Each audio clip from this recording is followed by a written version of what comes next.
नमस्कार, NTV India news में आपका स्वागत है। मैं हूं साक्षी। पेश है आज की प्रमुख हलचल। मध्य प्रदेश के विधानसभा चुनाव के रण में अब देश और भाजपा के प्रधानमंत्री नरेंद्र मोदी भी पूरी ताकत से उतर आए हैं और वह एक दिन में तीन जिलों के दौरे करके अपनी पार्टी के उम्मीदवारों को जिताने के लिए सभा कर रहे हैं। प्रधानमंत्री नरेंद्र मोदी आज 7 नवंबर को सीधी शहर से लगे पर्रा बाईपास में चुनावी सभा करेंगे। चुनावी सभा के दौरान वह जनता के सामने अपनी विकास योजनाएं गिनाते हुए भारतीय जनता पार्टी के लिए वोट मांगेंगे। 6 नवंबर की देर रात तक प्रशासन ने प्रधानमंत्री नरेंद्र मोदी की सभा की तैयारी को युद्ध स्तर पर काम करते हुए पूरा किया। प्रधानमंत्री नरेंद्र मोदी की सुरक्षा को लेकर एसपीजी सहित कई जिलों के पुलिस अधीक्षक, आईजी, डीआईजी मैदान में उतर चुके हैं। शहर के 7 कार्यक्रम स्थल को छावनी में तब्दील कर दिया गया है। इसके साथ ही शहर की तरफ आने वाले कई ट्रैफिक रूट को भी डायवर्ट किया गया है, जिससे सभा और कार्यक्रम के लिए कोई अव्यवस्था न हो। सीधी विधानसभा से कांग्रेस प्रत्याशी ज्ञान सिंह ने पत्रकार वार्ता के माध्यम से अपनी प्राथमिकताएं गिनाते हुए कहा कि सीधी विधानसभा क्षेत्र में अच्छी शिक्षा व्यवस्था के लिए नए स्कूल एवं कॉलेज की स्थापना करना, अच्छे स्वास्थ्य व्यवस्था के लिए मेडिकल कॉलेज और नए अस्पताल की स्थापना के साथ युवाओं को रोजगार के अवसर उपलब्ध कराने के लिए उद्योगों की स्थापना करना मेरी पहली प्राथमिकता होगी। उन्होंने भाजपा पर सीधा आरोप लगाया कि भाजपा के 18 वर्षों के शासनकाल में सीधी विधानसभा का विकास अवरुद्ध हो गया। शिक्षा, स्वास्थ्य और रोजगार के क्षेत्र में सीधी में कुछ नहीं हुआ। इसके पीछे भाजपा के स्थानीय जनप्रतिनिधि जवाबदार हैं और इत्तेफाक से दोनों जनप्रतिनिधि, सांसद और विधायक सीधी विधानसभा से चुनाव मैदान में भी हैं। जनता को मौका मिला है ऐसे जनप्रतिनिधियों से अपने सवाल करने का और जनता सवाल कर भी रही है कि उन्होंने सीधी विधानसभा क्षेत्र के विकास के लिए क्या किया है। पत्रकारों से बात करते हुए आगे कहा कि कांग्रेस पार्टी में एक छोटे से कार्यकर्ता को टिकट दिया है। मैं एक सामान्य परिवार का लड़का हूं और जो कुछ आज हूं वह जनता जनार्दन और अपने परिवार को बुजुर्गों के आशीर्वाद और संघर्ष से हूं। मैं गरीब और मध्यम वर्गीय परिवार की भावनाओं को भली भांत समझता हूं। सीधी विधानसभा क्षेत्र के जनता जनार्दन का मुझे भरपूर समर्थन प्राप्त हो रहा है। पत्रकार वार्ता के बाद सीधी विधानसभा से कांग्रेस प्रत्याशी ज्ञान सिंह चौहान ने मीडिया के द्वारा पूछे गए कई सवालों के जवाब दिए। एनटीवी इंडिया न्यूज ने इस दौरान जब ज्ञान सिंह चौहान से सवाल किया कि कांग्रेस को कीड़ा मकोड़ा बोला जा रहा है, जिसका जवाब देते हुए उन्होंने कहा कि यह सत्ता का अहंकार बोल रहा है, जिसका जवाब जनता देगी। अध्यक्ष महोदय, चुनाव अब अपने सभा पर आ रहा है, ऐसे में आरोप प्रत्यारोप भी तेज हो रहे हैं। आपके विरोधी उम्मीदवार कहते हैं कि कांग्रेस कीड़े मकोड़े है, क्या कहना चाहेंगे आप? मैंने पहले ही कहा कि उनकी भाषा में संयम नहीं है। वो 2 बार की सांसद हैं और इस तरह की भाषा बोल के, और जिनको भाषा का ज्ञान नहीं है तो इसका जवाब जनता देगी।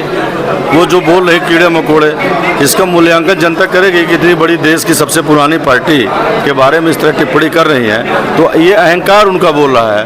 और अहंकार तो रावण के पास भी था। आपने सोलह की लंका जो वो राख हो गई। 3 तारीख को जब रिजल्ट निकलेगा तो ये अहंकार निकल के आएगा।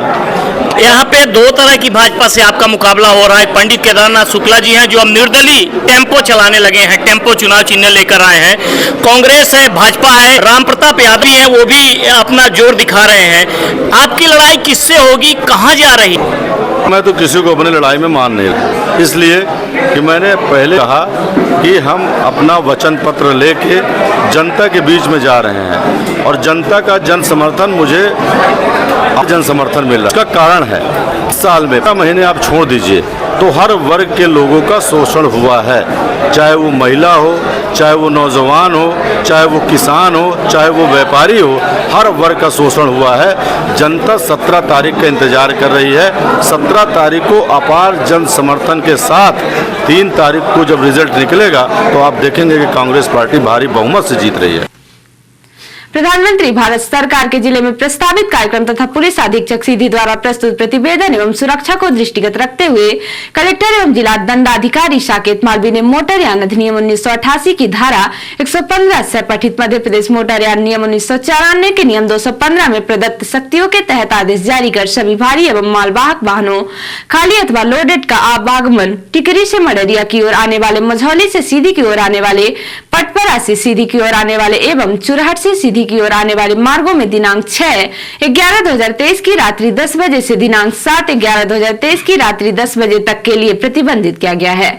उपरोक्त आदेश के उल्लंघन की दशा में संबंधित के विरुद्ध आईपीसी की धारा 188 के साथ ही मोटरयान अधिनियम के प्रावधानों के तहत दंडात्मक कार्यवाही की जाएगी। संजय गांधी स्मृति शासकीय महाविद्यालय सीधी के प्रांगण में स्वीप कार्यक्रम अंतर्गत मतदाता जागरूकता कार्यक्रम का आयोजन किया गया। इस कार्यक्रम में महाविद्यालय के प्राचार्य डॉक्टर पीके सिंह के निर्देशन में छात्र छात्राओं द्वारा मानव श्रृंखला बनाकर मतदाता जागरूकता के संबंधित नारे लगाकर एवं मतदान हेतु शपथ लेकर मतदाता जागरूकता कार्यक्रम संचालित किया गया। कार्यक्रम का संचालन डॉक्टर RBS चौहान विभाग अध्यक्ष अर्थशास्त्र विभाग द्वारा किया गया। डॉक्टर चौहान द्वारा छात्र छात्राओं में से जो मतदाता है उन्हें 17 नवंबर को आवश्यक रूप से मतदान करने हेतु समझाइश दी गई तथा सभी छात्र छात्राओं से अपने घर परिवार पड़ोस एवं संपर्क में आने वाले सभी मतदाताओं को मतदान हेतु प्रेरित करने का आह्वान किया तथा मतदान में संबंधित नारे लगवाए गए। सभी को मतदान हेतु शपथ दिलवाई गई। इस अवसर पर महाविद्यालय के सभी विभागों के प्राध्यापक, सहायक प्राध्यापक, अतिथि विद्वान एवं तृतीय चतुर्थ श्रेणी कर्मचारी उपस्थित रहे। रिपोर्टर हिमायू रौतेला ने बताया कि नैनीताल में डॉक्टर RS टोलिया उत्तराखंड प्रशासन अकादमी नैनीताल एवं राष्ट्रीय आपदा प्रबंधन संस्थान, गृह मंत्रालय, भारत सरकार, दिल्ली के संयुक्त तत्वावधान में 2 दिवसीय climate change adoption and disaster risk reduction for resilient future विषय कार्यशाला का आयोजन अकादमी नैनीताल में महानिदेश BP पांडे, पर्यावरण प्रेमी Shri Chandi Prasad Bhatt, IAS executive director NIDM Shri Rajendra Ratno, adviser NIDM महानिदेशक प्रोफेसर संतोष कुमार ने संयुक्त रूप से दीप प्रज्वलित करते हुए सत्र का उद्घाटन किया। हिमालयी राज्यों की आपदाओं के परिप्रेक्ष्य के संबंध में कार्यशाला में देश के विभिन्न राज्यों से लगभग 150 वैज्ञानिक, सामाजिक एवं अधिकारियों द्वारा प्रतिभाग किया जा रहा है। इस कार्यशाला में हिमालय राज्यों में निरंतर जलवायु परिवर्तन के कारण बढ़ती प्राकृतिक आपदाओं के न्यूनीकरण एवं पर्वतीय राज्यों को आपदा या उसके परिणामों की जोखिम को कम करने व रोकने पर गहन मंथन एवं विचार विमर्श किया गया, जिसमें भविष्य में आपदाओं के प्रति सजग बनाने पर विशेषज्ञों एवं आपदा प्रबंधन न्यूनीकरण से जुड़े अधिकारियों ने प्रतिभाग करते हुए अपने सुझाव एवं विचार रखे। कार्यशाला के दौरान प्रकृति आपदा से निपटने के उपायों पर समय समय पर जागरूकता कार्यक्रम करने, आपदा प्रबंधन, जलवायु परिवर्तन और इससे जुड़े विषयों और आपदा से निपटने के उपायों पर भी चर्चा एवं अपने अपने अनुभव साझा किए। और अब पेश है प्रादेशिक हलचल। प्रियंका गांधी बोली, प्याज की सेंचुरी हो गई, मोदी जी चुप हैं। इंदौर में कहा, मोदी कहते हैं कांग्रेस का खून खराब है। उन्होंने पैथ लैब कब खोल ली। सभा में कैलाश विजयवर्गीय के पहुंचने से पहले मारपीट। इंदौर 1 में आपस में भिड़े बीजेपी कार्यकर्ता एक दूसरे पर कुर्सियां फेंकी। अखिलेश यादव दमोह में बोले, कांग्रेस नहीं चाहती हम उनके सहयोगी बने। और शिवपुरी में जनसंपर्क के दौरान राज्य मंत्री सुरेश धाकड़ का विरोध, गांव से लौटना पड़ा। 2 दिन पहले एक ग्रामीण ने अंगूठा चबा लिया था। और अब पेश राष्ट्रीय हलचल। पंजाब में आप विधायक गिरफ्तार, ईडी ने 40 करोड़ रुपए के बैंक फ्रॉड केस में पकड़ा। कार्यकर्ताओं की मीटिंग से उठाकर ले गए। क्रिमिनल लॉ की जगह लेने वाले बिल की रिपोर्ट पेश। गृह मंत्रालय की संसदीय समिति ने मंजूर की, विपक्षी सदस्यों ने जताई असहमति। भूटान किंग वांगचुक आज पीएम मोदी से मुलाकात करेंगे। भूटान के साथ सीमा विवाद सुलझाने को राजी चीन। और केदारनाथ धाम में राहुल गांधी ने श्रद्धालुओं को भंडारा खिलाया, यात्रियों को चाय पिलाई और सेल्फी भी ली। तो ये थी आज की प्रमुख हलचल। नमस्कार।